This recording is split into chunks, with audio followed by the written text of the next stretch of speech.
Okay, welcome all of you to False Positive. Today we have a great guest, Gary. Gary is former chief of staff of NATO, and we're here doing this conversation about the Russian-Ukrainian war. Looking forward to the things that will happen in 2023. This is my co-host Yariv. Hello, everybody. Hi. Welcome. Shalom, shalom, Israel. Shalom, Chaverim. I remember one. Now, before I start, I was chief of staff for Moscow representative. I wasn't chief of staff for a whole NATO. Okay. Yeah. Okay. There's a slight difference. But I also want to warn all of our Jewish and Hebrew scholars. I do know what my name means in Hebrew. Trust me, it's my last name. I know what Tabah means. You don't have to write to me, everyone, showing your brilliance in Hebrew, that you're also trying to make sure that I know what it means in Hebrew. I do know. It's my last name. So so if you want to, write to Kowalski in Poland and tell him what it means in Polish, or to Kuznetsov in Russia and tell them what their last name means, welcome. Maybe they don't know it, but it's I know what my last name means, because now half of Israel will start writing to me. Do you know what your last name means in Hebrew? Yes, I do. Okay. Can you tell us a bit about yourself? Yeah, sure. I was born in Moscow into a very Jewish family. My parents were both doctors, and we immigrated to Israel in 1976, but we never made it to Israel because my parents wanted to immigrate because of anti-Semitism, because they were afraid that I was going to be drafted into the Russian army, which I would have been, into the Soviet army. Then they diverted in Italy from Israel to the United States because they were afraid that I was going to right away join the Israeli army as soon as I get there, as soon as I reach 18. So once we made to the United States, and after a couple of years graduation from high school, guess what I did? I joined the United States military, and I've served in the U.S. military for almost 30 years. You were the first Russian in the... I was the first Soviet. I was the first Soviet to become an officer, to be a commissioned officer. That is that is what the only fame I have. But I've done a lot of work with Israeli soldiers, with the IDF. I also sat on, for many years, I was a board member of Friends of IDF in the United States. So Israeli soldiers, Israeli warriors, fighters are very close to my heart. I love these boys and girls who are all ready to fight and defend their country. And generally, I like nations, people who are willing to fight for their freedom, for their country, for their land, and don't try to. And this is why I ended up in Ukraine, because in 2014 I was in Israel. I was by the Wailing Wall. I stood there and I looked down, and there was a note that says, "Pray for Ukraine." And I said, okay, there's a war there. The fight is not fair. I should go and try to do something and help in any way I can. Ended up bringing some wounded soldiers to the United States for treatment. Then ended up working with PTSD. And then I became somewhat of a media person. And then I tried to defend President Trump, saying he's not such a bad guy as the media tries to portray him in the United States and in Ukraine, which made me a controversial individual for some reason. And so I'm still trying to do all I can for the Ukrainians, because they remind me of Israelis so much. They love their land. They're willing to fight. The fight is not fair. The force is way bigger. And they're being forced to do that land for peace. If they would just give up that land that the Russians want, then there would be peace. And my government tries to pressure them, the Europeans. And I'm very outspoken saying, look at Israel, see how it was done in Israel. They never got peace by giving up land. They were promised that there would be peace if they would give up that little bit of land. Look at Russia and look at Ukraine. You know, it's pretty much similar to the size of Israel and the Arab world. It's not over land. It's over that Ukraine wants, just like Israel, wants to be civilized, democratic, prosperous, economically growing country. And once it started to do so, just like Georgia did, the Russians came in and created a war, animosity, killing, death, and destruction, economically and human lives. And I figured that we as a civilized world, and particularly we as Jews, we have no right to stand by and watch a nation, watch people being destroyed just because they're Ukrainians. Okay, so what do you think that the Russians so mad about the Ukrainians? Well, because Ukrainians are more successful and the Russians are still in the serfdom, in the slave state, and the slave, his biggest enemy is not his owner, who rapes him, sells him, exploits him. For a slave, the biggest enemy is a free person. So for Russians to look at the Ukrainians trying to be free, that's what they become, their enemy. It's very, again, similar to Arab-Israeli conflicts. Israelis prosper, the level of life is high, the economy is prosperous, the education level, the medicine, the ingenuity, and they're still living in the desert. The only warmth they have is from a camel.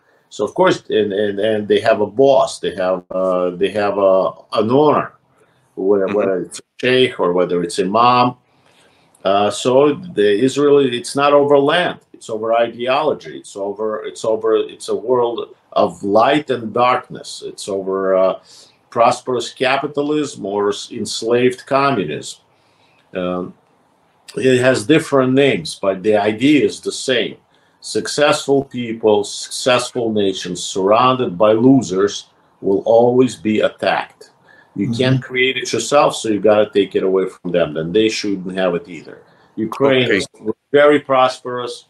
Ukraine wanted to be part of NATO. Ukraine wanted to be part of European Union. They wanted to be part of the civilized world, and the Russians didn't. And because in Russia there is a KGB thug that's in charge and has been around for a long time.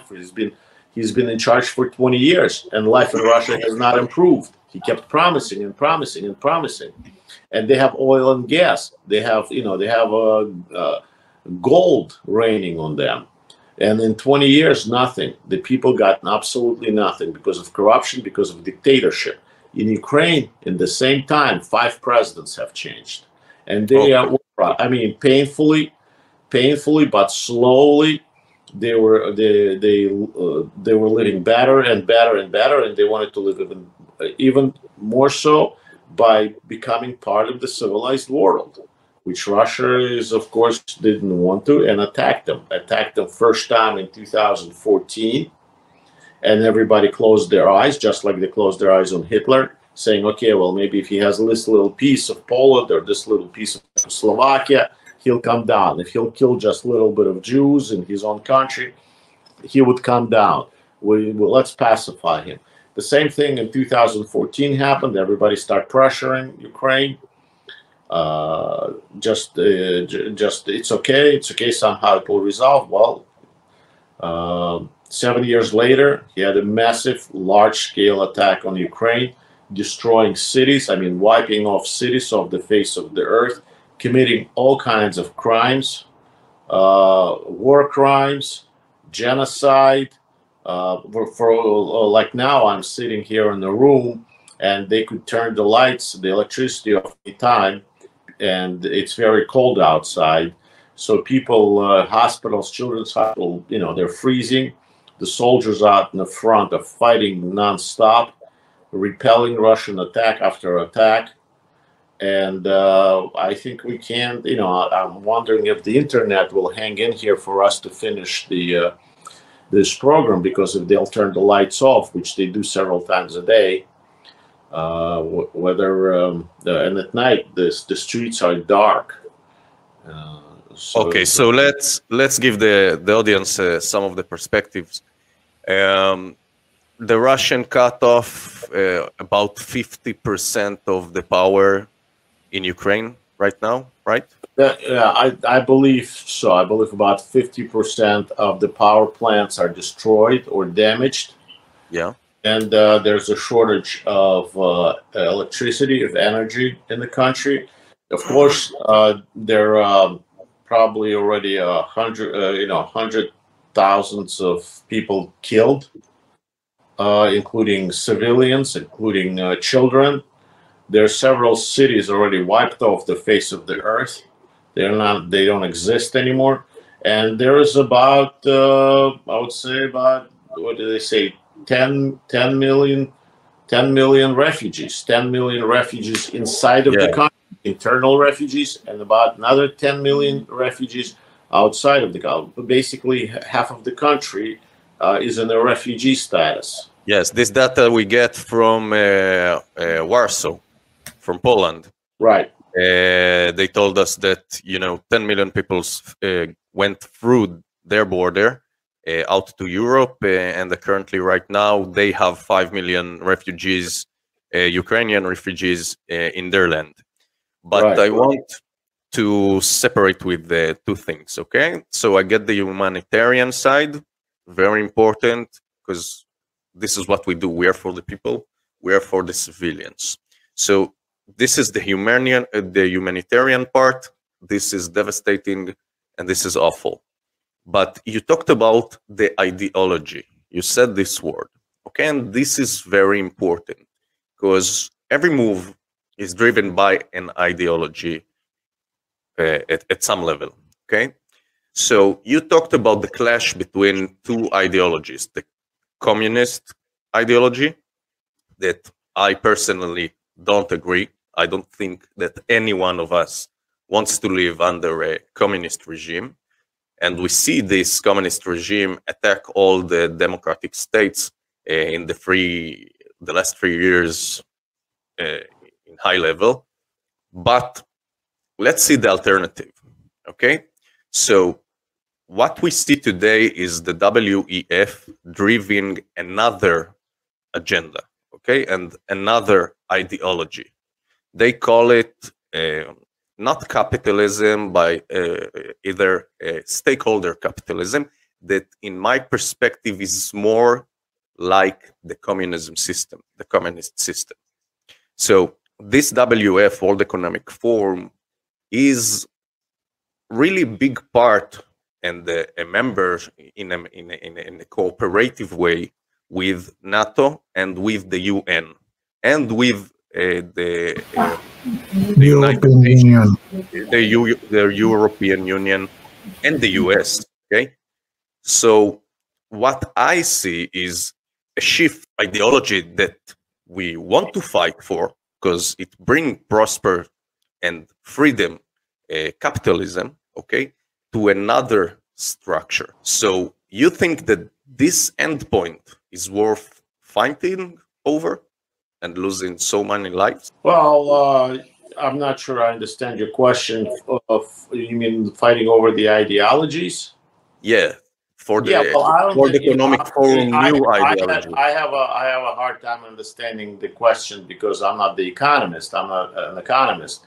But my very dear friend is a very famous economist. If you ever want to talk to him, to Andrei Nikolaevich Ilarionov, who was the economic advisor to Putin for 6 years almost. The thing is, yeah, maybe there is a fight over ideologies, but the people who are fighting, I don't think if I don't understand all those things, they definitely don't understand. Right, they're fighting for their life. Right. They're fighting for their lives. No question. They're fighting for their homes. They're fighting for their they're fighting for freedom. And World Economic the Davos ideology, we call it Davos. Yeah, it's absolutely. Right. It's. I would say it's more of a fascist ideology. Right. Davos plays role in every business. Right. And that is why so you end up with fascism instead of fascism is communism, because most of the Russians will understand fascism. See, in Russia or in the Soviet Union, in Ukraine too, they call Nazis fascists. Because Nazi is National Socialism, and the socialism cannot be bad. So in Soviet Union, they called them all fascists, which was wrong, which is another confusion and fake in the Soviet style. Today's economic structure. Yeah. Hello. So you see. Yeah. Okay. Yeah. Sometimes I dropped the internet is very weak here. So that is why my point is that Davos gang has more in common with Putin than and Russia than with Ukraine. That doesn't want to be part of the socialist system. But still, we see Zelensky at Davos. But still, we see Zelensky. No, but I mean, well, we see everybody. We see everybody there because it's it's economic forum. I'm sure there are different ideologies, and then Zelensky has no choice. He needs their help. He needs to win this war. He needs to survive. No, absolutely. But and it's like Israelis. I'm sure Israelis are not pro-Russian. Yeah. I mean, because sometimes life makes you deal with people you don't want to deal with, or nations. But so they find that, and that is why Boris Johnson was the one that broke off from it. And we remember what they said about Boris Johnson, including in Ukraine, saying, oh, he works for Putin, he wants to break down NATO, he wants to break down European Union, he's collapsing. I have a question about Boris Johnson. He's pissing off all our allies, but we see that the one that saved Ukraine to this point was Boris Johnson, and that's why they had to get rid of him, because he's not playing along with them. Just like President Trump did not play along with them. They had to get rid of him.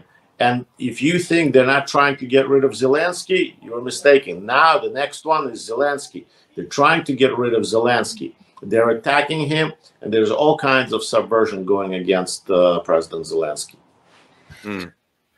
I wanted to ask, back in March, they had it was said that they almost reached an agreement.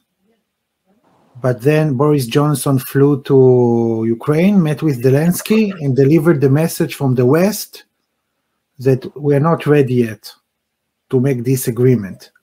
Do you think this is true? I don't think it's true. No. Boris Johnson, because what kind of agreement did they come to? There's no agreement. The only agreement they come to is when Russia clears all of the Ukrainian lands, pulls back, Russian war criminals stand trial, reparations are paid by Russia to Ukraine, and only then, when they start acting civilized like Germany did after World War II and Japan, only then you can sit down and talk to them. I'll tell you what Golda Meir said. What kind of negotiations could you have with someone who came to kill you? The Russians came to Ukraine to kill them. What kind of negotiations can you have with them? So when the West, including my government, the White House, is constantly pressuring Ukrainians to sit and negotiate, it is actually signing their death certificate. It's pushing them. There's no way that they can negotiate with Russia. There's going to be no land for peace here. Ukrainians will not accept that. They love their land so much, they've already paid the very high price, Many of them got killed, crippled, lost everything, their homes. This is not gonna end as a neutral agreement. There was a time, I think, when the Ukrainians were willing to sit down and negotiate the borders before February of last year, about a year ago. What I heard. Before the invasion.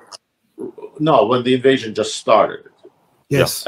In March, they were given 72 hours. But once they saw that the Russian forces were not as they thought they were, and once they saw that the Ukrainian people are not giving in, once they realized that President Zelensky is not a coward or a clown, that he did not accept President Biden's offer to get a political asylum in United States.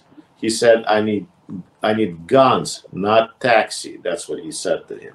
And he didn't abandon his people. And they realized. So you think that the end of the war, like if we look forward, the end of the war cannot be some sort of an agreement between the Russians and the Ukrainian with some territorial agreement? Not territory. It must be fully Russians right. like go back to the previous borders and to the border to the borders that were before February. No, before 2014. Before 2014. Yeah, so it means Donbass and Crimea, but go back to Ukraine. And Crimea. So how do you think this can be accomplished? There is an international chapter, which everybody voted, everybody signed on it. Those were the borders of Ukraine. In 94, 96, Ukrainians gave their nuclear weapons with a Budapest Memorandum, right, where the United States, European Union, and Russia assured Ukraine that the borders would remain the same way, that Ukraine does not need nuclear weapons to protect itself. We're all assuring them that we will defend it. So Russia, one of the issuers, one of the signatories of the memorandum, violates that, attacks Ukraine twice, not once, twice. I want to give perspective to the audience. Ukraine had the third amount of nuclear weapons in the world before they gave it up. Okay, yeah. It's not a small amount. The third country, they had a great arsenal of nuclear weapons, and they gave it up for this agreement. So I mean, and the future holds is what country will give up nuclear weapons from this point on, or will stop developing nuclear weapons if we all assure that they're safe without it. Nobody believes it anymore. So we are having a nuclear, what we can say, disaster on our hands, because everybody with now new technologies can develop a nuclear weapon. And we can't talk them out of it. We can only force it on them, but we can't talk them out. Look at the Iran deal. So we assured that we would do absolutely everything to defend Ukrainian borders. But once the war happened, I don't think we're all doing everything. I don't think we're doing our most. Look at how difficult it is to get weapons to Ukraine. Even though American people, American Congress, almost a year ago voted for a Lend-Lease. And so far that program hasn't worked. Nothing on Lend-Lease. Again, in 1972, when Israel almost lost a war to Arabs, and Israel was going to be destroyed, it was great anti-Semite, President Nixon. And by the way, Henry Kissinger, he's at that time national security advisor, came in and told them not to help Israel because Jews in the United States were not going to vote for Nixon anyway. But he said he knew it. He says, but I have to remain on the right side of history. He lifted all of our airplanes, our Herculeses, full of weapons and full of things that Israel needed. And Israel was able to repel the attack. And I guess President Nixon was never forgiven for that. But you have to remain on the right side of history. And we all know now it is wrong. It is wrong what's going on in Ukraine. And we need to help Ukraine. And we need to give Ukraine all of the weapons that Ukraine needs to secure victory, and a total victory. Not just victory, total victory in this war. But for that, they need weapons. So far, we're already a year into it. We're providing very little, very little. They're promising a lot. Each time they're promising a lot, but each time we're delivering very, very little. Okay, so what do you think this is happening? I mean, if they want to to make it quick, if the US and all of the European nations wants to make it quick, they will, and if they will give you the things that you need, this war will be over pretty soon. Okay, I'm sorry, if they give this war, yeah, this war would be over very soon. Very soon, but we see the delay. Okay, so I have two things in mind. Okay, one thing in mind is that they are trying to use Ukraine as a buffer between the bigger threat that the US and the UN have against Russia. That means that they need to prepare. So what we see in the last year, what we saw in the last year is all the pacifistic countries in Europe losing this position, and then they push over their military budget so they can make a bigger army, okay, to prepare to this bigger event.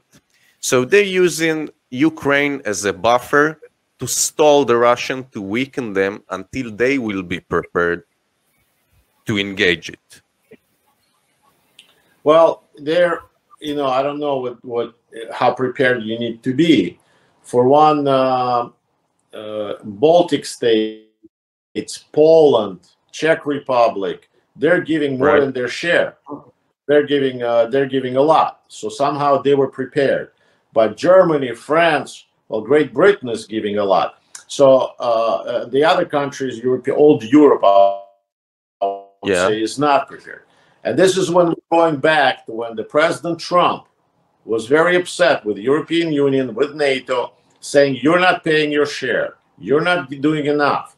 And now we see that they don't have enough. But United States, we have plenty of stuff. We've been preparing for this for a long time. We have deserts full of Humvees, HIMARSes, Abramsons, Bradleys, airplanes. We have all of it. And now we see that the Germans and other countries have enough tanks, enough Leopards, enough other weapons, howitzers, to give to Ukraine, but giving them very little. We still see, look, Poland, right in the beginning, and Slovakia, right in the beginning of the war, was willing to give their MiGs, their modified MiGs, to Ukraine to fight. But we, the United States, for some reason, first said yes, then said no. Then the same thing with tanks, the same thing with other weapons. First said but yes. But not the airplanes. Poland. And then they said no. Right. Eventually, they gave them, but it was already, how many lives has it cost the Ukrainian civilian life? Now we said that we would never give Patriots. We'd never give enough. At least we could have done is right away to cover the sky, to prevent the Russians bombarding in a terrorist fashion. Just give anti-missile defense, but we didn't. It was old Soviet S-300 missile defense. So the US gave, according to the plans, over $100 billion to Ukraine. Not right? But we're talking about dollars. Those dollars, all of them did not go to the weapons. They went to pay salaries of doctors, of teachers, of soldiers, of the infrastructure. Also, a lot of those dollars went back to the United States. And this is the death trap. Again, we have two camps that are fighting with each other. Some say give dollars. I don't belong to that camp, although they need dollars. There are programs to provide Ukraine with dollars. And the other camp is saying give land lease, give the weapons, not the dollars, the weapons. All they need, and quickly. That's why the land lease program was set up. But the land lease program, for some reason, is not working. But the dollar program is working. Okay, so, let me tell you my perspective about this, because this is my profession. Okay, I'm a political economist. Okay, so the take that I see is threatening. Yes. No. Okay, U.S. have a big problem right now with inflation, right? Okay, so Sure. the way to export the inflation is to create demand for the dollar from other nations. Now, this demand is secured by the oil prices, but today we see more than 100 nations that don't use dollars to buy their energy. So that leave the US in a position that the only way that they can export the trillions of dollars that they printed in the last 3 years is to create in war zones around the world that will make the other countries prepare their army and demand the dollars. So the US is willing to give cash with an open check because they're exporting their inflation. And this is something that they need to do right now because they have domestic problems. Okay, so what do you think about this approach? Well, I'm not an economist. I don't know. I didn't understand what you said. I'm not that smart. But they need to get the dollars out of their circle. All I know is that the killing must stop. The killing must stop. Right. And in order to stop the killing, Ukrainians need the weapons. We in the United States have the weapons. Give it to Ukrainians, they'll finish the job. Then we can talk about reparation, economy, depression, recession, amortization, what other the smart words economists use, and supply and demand, and all the and Marshall plans. But at this moment, the killing of innocent lives, the killing of Ukraine as a nation must stop. The only way I, as a military man, know to stop the violence is to have more violence, more aggression against the violence. The sheep cannot stop a wolf. Wolf is too aggressive for a sheep. And the only one that can stop a wolf is something that looks like a wolf, but even more aggressive. And that's a wolfhound. These are the dogs that guard the sheep because they're even more aggressive than a wolf. There's no other way to stop. The only way to stop Arab aggression is by having quick, deadly strikes. The whole army mobilized, hit 6 days, it's over. But you're right, because psychologically, you need to be the aggressor. Because if you are the aggressor, because you have the FFF model, right? Fight, freeze, flight. So if you are the aggressor, the other side is in freeze or flight mode. You know, I know you guys are intellectuals, and you look like I'm one of those Jews who's not very intellectual. But but I'm very practical. I'm very practical. But you're right. You're right. We have a weak world leader, Obama, and Ukraine gets attacked. Israel gets attacked. North Korea fires missiles. Iran is creating a nuclear weapon. Taiwan is afraid of China, and so forth. Then we end up with a strong leader, like him or not. He sees Al Qaeda, he drops the biggest bomb we ever had, a 50 megaton bomb on the Tabah caves, and collapses Al Qaeda. From their point on, we don't hear about IGIL, about ISIS. No more, you call them Daesh. Right. In Hebrew, Daesh. We don't hear about them anymore. No more cut off heads of young children. The Syrians use gas on their own citizens, what do you call them, ISIS. Yeah. And Trump sends on the Russian base. They're on the Russian base. Sends 40 tomahawks from a ship. Just fires them without any warning, without any red lines. Kills them. It stops. There's a strong leader. We see a strong leader. Russians send 300 or 500 of their hired mercenary troops, VCK Wagner, to Iraq to capture the oil facilities that belong to the Kurds, and it says kills them. We kill them. No, there's no escalation. There's no war. Everybody stays quiet. You have a strong leader. You have a wolfhound that says, "Don't mess with me." So then we end up with a weak leader again, who fumbles, who doesn't know what he's doing, lifts sanctions off Russian, German pipeline, puts sanctions on our Keystone pipeline. Oil prices go up. Here's the economy for it. Russia gets again the flood of money, and they pull the troops together because they see it's a weak leader. Get away. Taiwan is screaming bloody murder.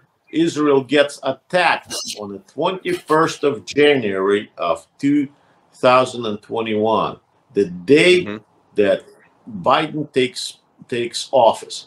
Israelis start getting bombardment that same day. He gives back the money to the left Afghanistan. Yeah, Afghanistan is a very big deal. Right. Yes. With Saudi Arabia. The money. As a matter of fact, he takes the money away from Ukrainians and gives them to the Palestinians, that 30 million or something there was. And right away, there's attack on Israel.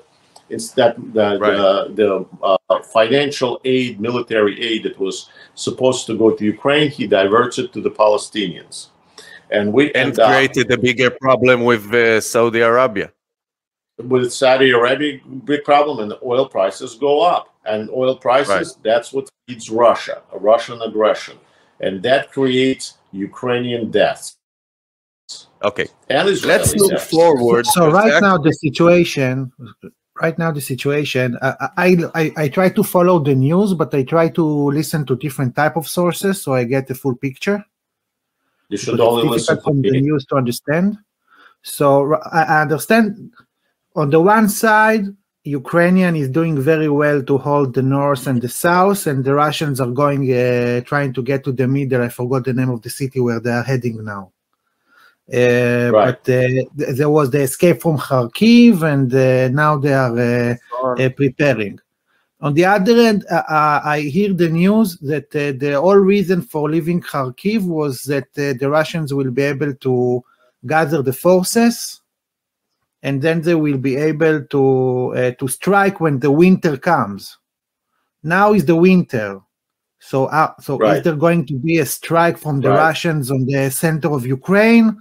Like, what is going to happen now? That's why they need the tanks. Well, that's again, I'm not somebody who is very good at predictions. I don't see future. I know Messing was very good at this. And there's a bunch of journalists and reporters in Israel, in Ukraine, in the United States who see the future. They'll tell you what's going to happen in the future. It appears to be that the Russians are regrouping. They are mobilizing, and they are preparing for a major offensive. However, Ukrainians are doing the same thing.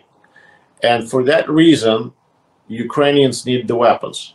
The quicker, the better. The training and the weapons. They need offensive weapons. And yes, there is, and as a military individual, as a military person, I think you should be prepared for it. You should be prepared for any attack from any side, and you have to have an intelligent, what's called intelligent gambling in moving your forces around, because Ukrainians don't have as many forces as Russians. They're way smaller force. It's like Arab-Israeli. You have to be smart fighting this war, but they do need the tools to do it. So the Russians know that now some tanks are supposed to be coming in from Great Britain, very heavy tanks. I mean, it's not an offensive weapon, but it's a very heavy tank. Now supposedly Germans, and 200 from Morocco. Right, and then there's a German supposedly released, allowed other countries to give their Leopards. So hopefully Poles and Moroccans and other countries will give their Leopards tanks to Ukraine, but they need Air Force. They need ground support from the air. They need superiority in the air. Israelis, like no one else, knows the importance of air superiority, and they need air defenses against the Russian missiles. So they need a lot of things. So Russians know that this is slowly, but it is coming. That the public pressure on our governments is to give Ukraine more weaponry, more tools to fight. So Russians realize that. So now it's who's going to be first, who is going to be quicker, who's going to do it first. Will the Russians start an attack, or the Ukrainians counterattack? So each one of them is preparing very quickly for that, because. But is the strategy of the West? Is the strategy of the West to do financial sanctions and to send money and maybe weapons is the right strategy? I mean, will Ukraine be able to fend off the Russians, or without sending actual troops on the ground from NATO and from the US? Is that possible to fend off 300,000 soldiers? Absolutely. Well, today, I mean, how did the Israelis fend off what is it, 700,000 million men army with what? With 300? There was like 10 times less Israelis, men-wise and women-wise, with the manpower wise. But you fended off, and several times you did that. Not just once, because today we're not just fighting by sheer numbers. Today we're fighting with high technologies. And the Ukrainians need the UAVs, they need intelligence, they need satellites. They have Starlink, thanks to Elon Musk. I mean, Yes. so they need more. They need way more high technology than the Russians, because there are less of them. There are way less of them. Their economy is much weaker. So yes, I mean, sheer numbers. If this continues the way it is, eventually Russians will overwhelm the Ukrainians, because there's just too many of them and there are too few Ukrainians. The sooner we give Ukrainians the right tools, the right weapons, they will be able to fend off the Russians. But that stagnation that's been going on for the last 6 months, that attrition, war of attrition, as we call, Ukrainians will eventually lose, because there's just not that many of them, and they don't have that many weapons as Russians do of that metal itself. So that is why it is so important then that the West organize itself and start giving things.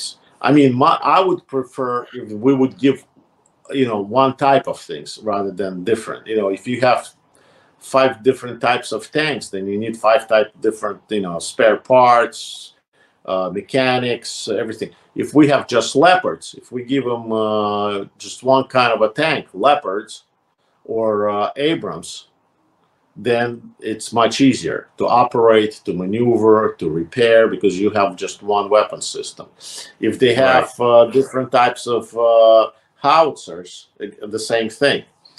But to me, and the training, you need to train your people only for one time. Right. It's like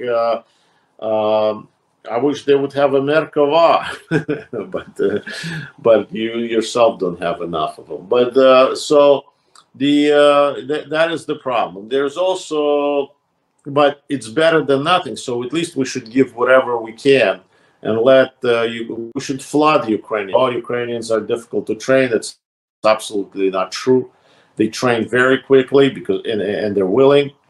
Then there's all kinds of fairy tales that go around that we don't have enough. It's too expensive. How expensive is life? How cheap is it? The issue is that we cannot stand and watch a nation being destroyed because this maniac threatens us with nuclear weapons, right? Or because there's corruption, or because there's different thoughts. Gary, I tend to follow. You're now in Kyiv. I'm now in Kyiv. The thing is that during such tough times, there are leaders that surface, and in Ukraine they say, well, President Zelensky, definitely is a great wartime president. Who's a leader who stands by, and Israelis got their own Moshe Dayan. Their commander-in-chief of the forces is General Zaluzhny, who apparently is very talented, very dedicated, very brave man, who I believe will study in our war colleges, in our military academies for many years. He's that type of a military leader, where he is quietly takes out the Russians one by one. And he said, he's very clear. He says what he needs. He says, I need 300 tanks. I need 600 to 700 armored fighting vehicles, like Bradleys. I need 900 howitzers, and not much, really. He's not asking much. I think the biggest shortage of what we have and we cannot supply is the rounds. It's the rounds for the howitzers and for the tanks. And that's the shortage. And I understand we're now emptying out our preposition places in Israel, that we had preposition places, that we're taking some of the stuff out of there with in cooperation with Israel and sending it to Ukraine. Okay, let me ask you something. So you're now in Kiev. I don't know how. Yes, in Kiev. In Ukraine right now, the civilians, how do they live? Well, what is the reality? What is the day-to-day life? Well, the life is hard for them. The life is hard. The economy is difficult. Many of them have families now abroad or refugees. Many of them lost everything. But they don't give up. I mean, their attitude is that we're going to stand, we're going to fight, and we're going to win. They're convinced of it. There is no panic. People are not pushing each other. People are still polite. As a matter of fact, as you know, when the stress like this happens, people become more polite to each other, and they try to take care of each other. But it's cold. It's cold. It's mud. It's like a wet coldness kind of, because it's not really freezing. And it's a lot of water in the air, a lot of humidity type.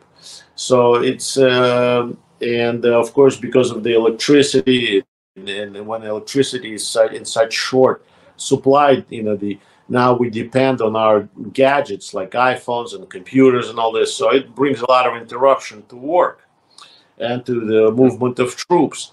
But people... The supermarkets... You have. Supermarkets are functioning. Supermarkets are functioning. Markets are functioning. Prices are high. Became way more expensive. I mean, there's no airlift. Everything is trucked or trained. The hospital. No, they're all functioning. Everything is functioning. You would think that there would be destruction of the infrastructure. Right. But police is working. There are no lights on the streets, but the traffic lights are working. There is water. It's not complete interruption. So schools are working. Distance learning, but it's working. In the countryside, schools are working. So they work from home right now. In some areas. They work from home. Some areas have schools. Life is very, very difficult, but you do your best. Theaters are working. Shopping malls are empty, but they're working because people can't buy anything now. Except so the government give money to the people so they can. Well, there are refugees. There's money for refugees. There are refugees. We, of course, the European Union and the United States, we give those grants. This is what's called packages, funds to pay salaries of soldiers, pay salaries of teachers, the government officials, and there is an influx of money into the country, but it's not enough. You can't get There's a fear. There's also always a corruption, not only in Ukraine but also the governments, like in the United States. We also fear that we're corrupt on our side. In every war, the cryptocurrencies, and in every war there are people that make money, that try to make more money, blood money. So but there are a lot of volunteers from all over the world here. A lot of Israelis. How many volunteers is right now in Ukraine? Thousands. There are a bunch of volunteers are fighting soldiers, volunteer to fight from the United States, from Israel. There are Israeli instructors.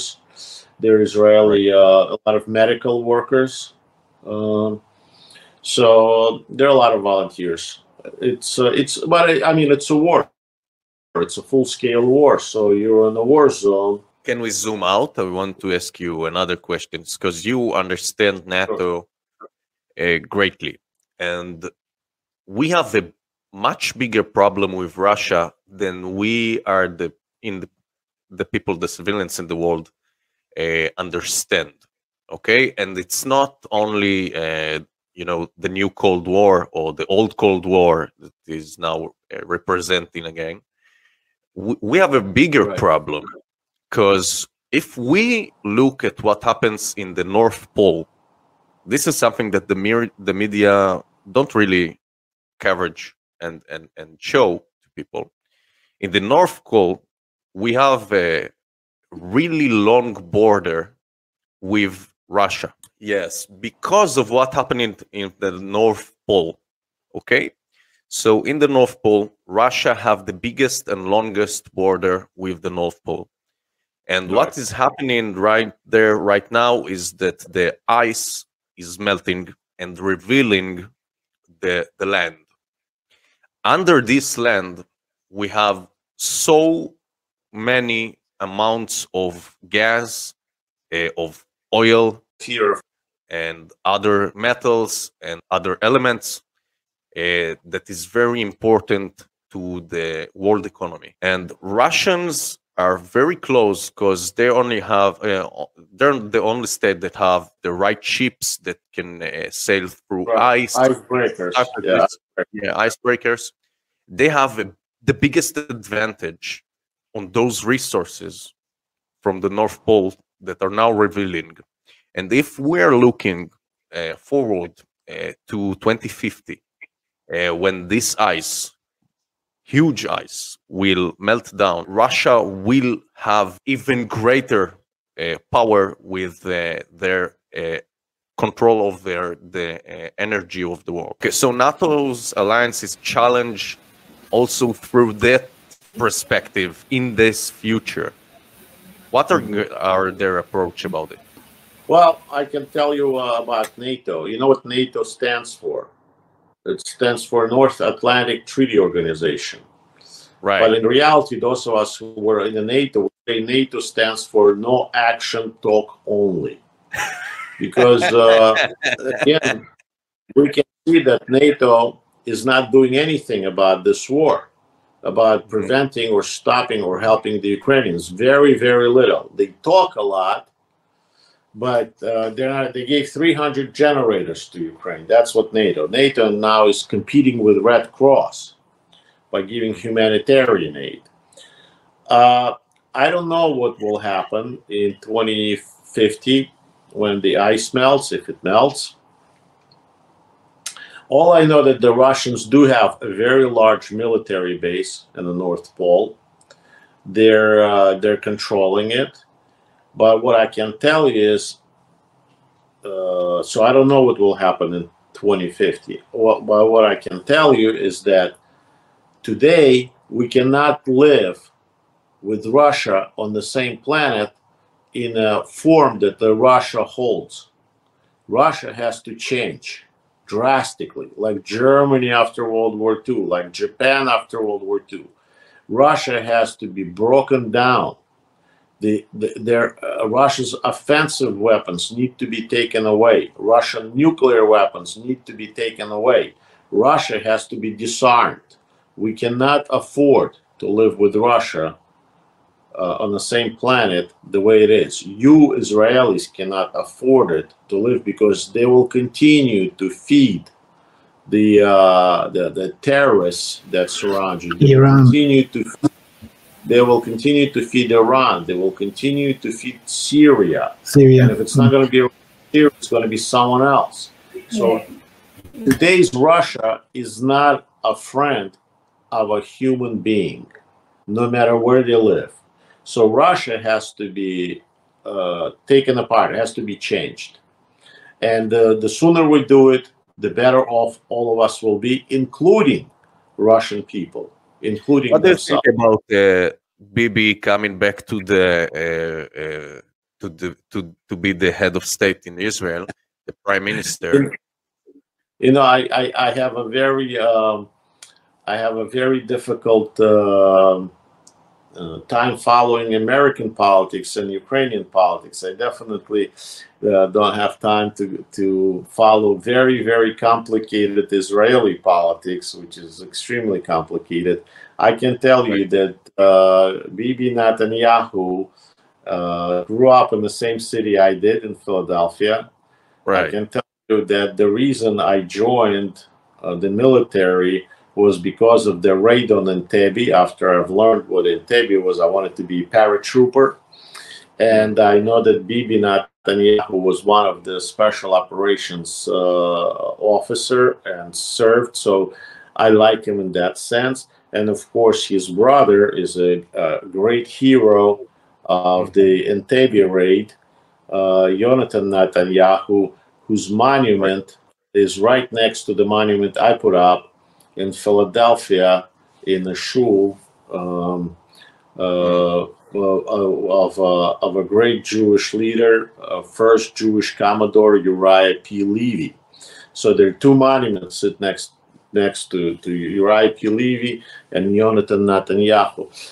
So I kind of tend to like the man because I think he's a fighter and a true hero, in my opinion, but I don't know the Israeli politics. And I do know that he's been in politics for a very long time. So maybe he's no longer a soldier, but a politician, which is probably different. I know, I'm sure he's a different man than what I have in the picture that I have. You know, Bibi Netanyahu has both connections in the Russian side and in the U.S. government. And this is a bridge that they can use. You know, I'm not sure. I have to argue with you here because I know that Netanyahu had a great relationship with President Trump. Putin. Right. But, and Putin also. And Putin as well. But and I think that with President Trump, he had a great relationship because their personalities probably complemented each other.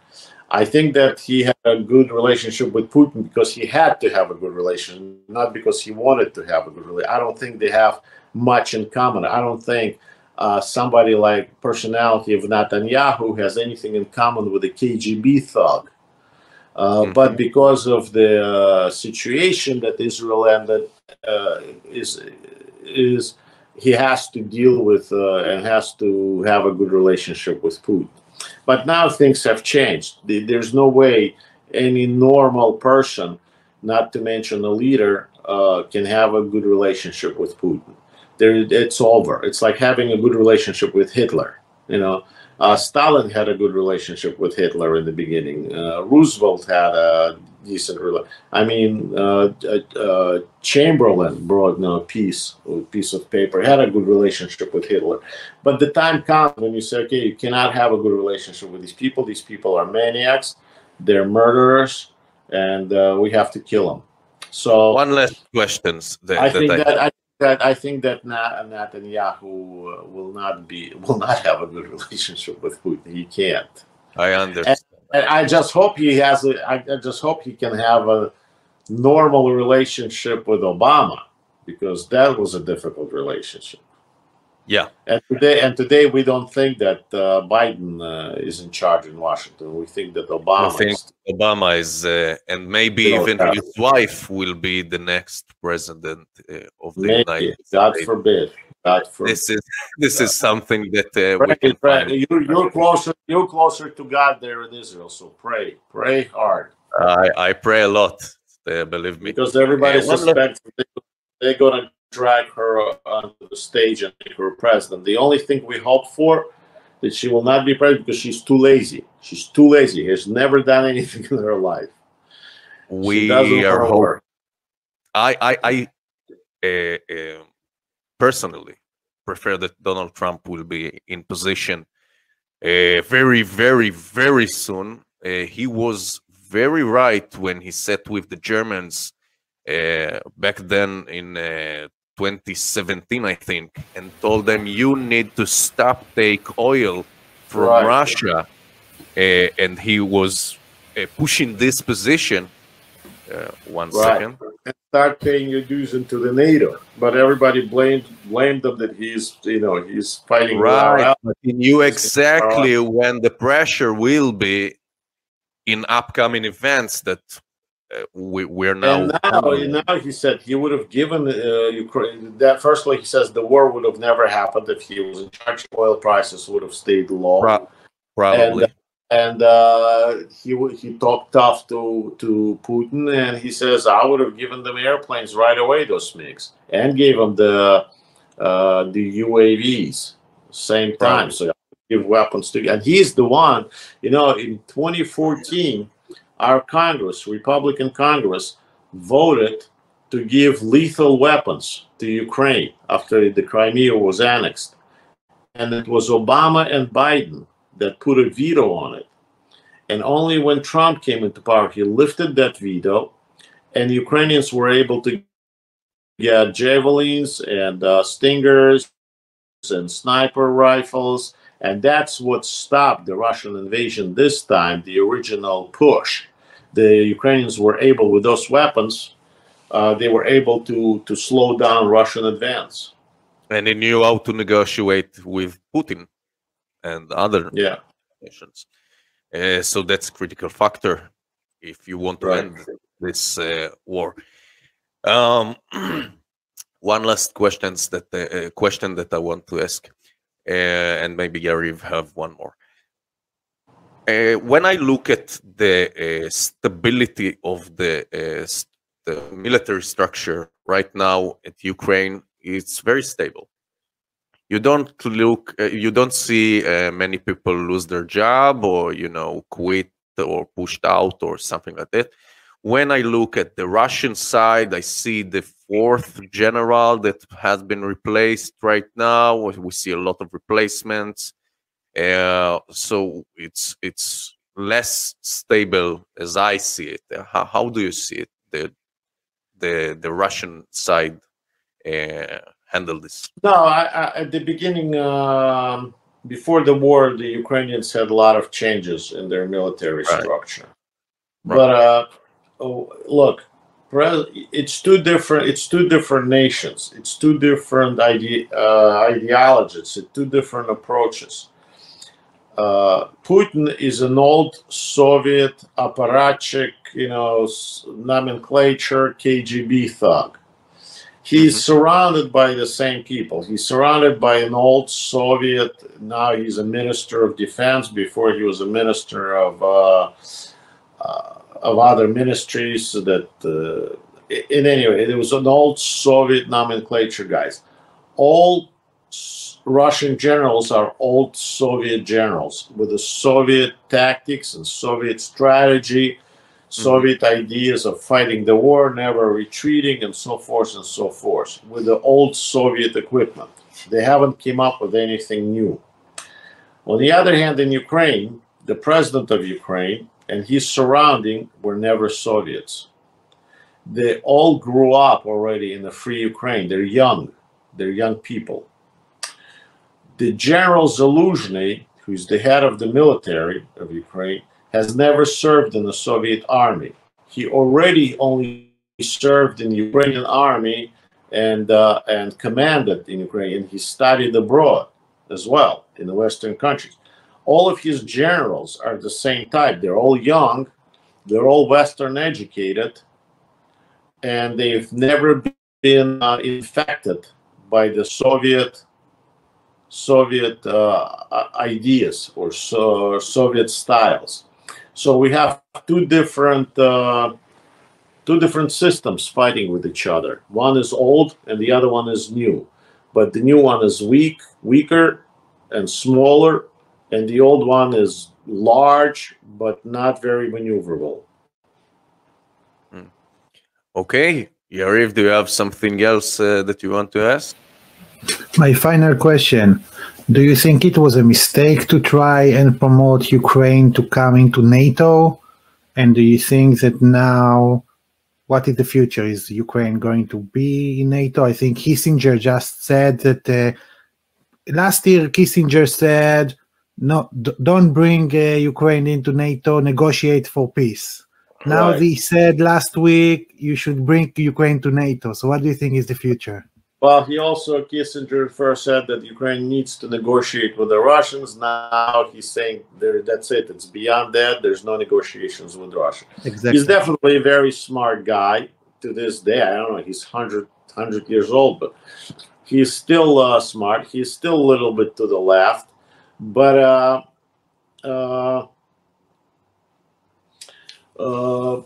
I think it was a big mistake that we didn't take Ukraine and Georgia into NATO. We should have done it. And because Germans, again, Angela Merkel she's an old Soviet communist from Eastern Germany, and she's friends with Putin, and they knocked that. That's why she's not longer with us.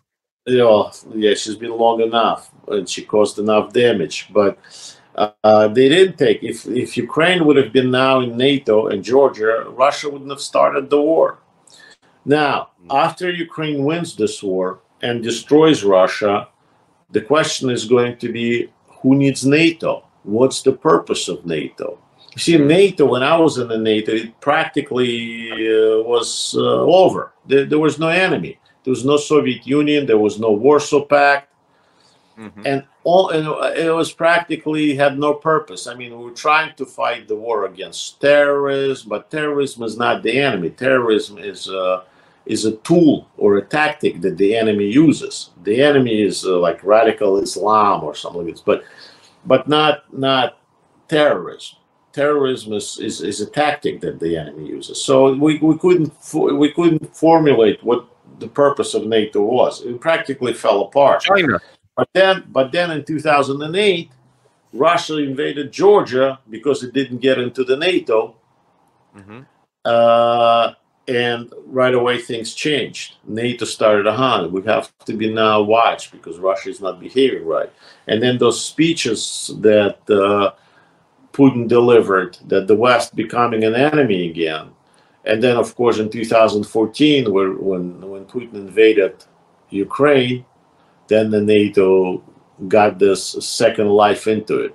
So I guess one day we will have to put a monument to Putin in the NATO headquarters because he revived NATO back to life. But still, if you dismantle Russia, you still have China.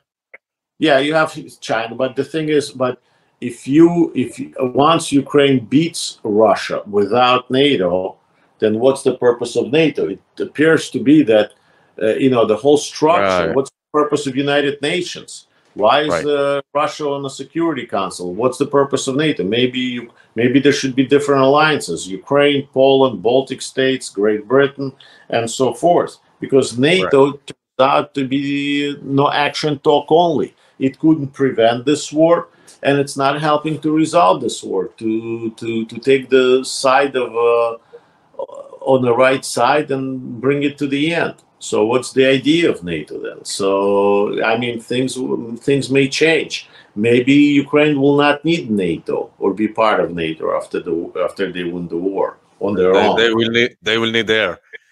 It's like Israel. Does Israel really need NATO? No. We need all the help we can get, you know. Yeah, well, so the Ukrainians, all the care. But how much help does NATO give to Israel? Or how they don't supply anything to Israel. We need the US, and that's it. Yeah, right. So, thank you very much. Thank you very much.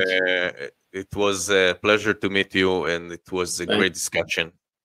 Thank you so much. Peace to you, and best to Israel. Thank you. Thank you, and peace to Ukraine.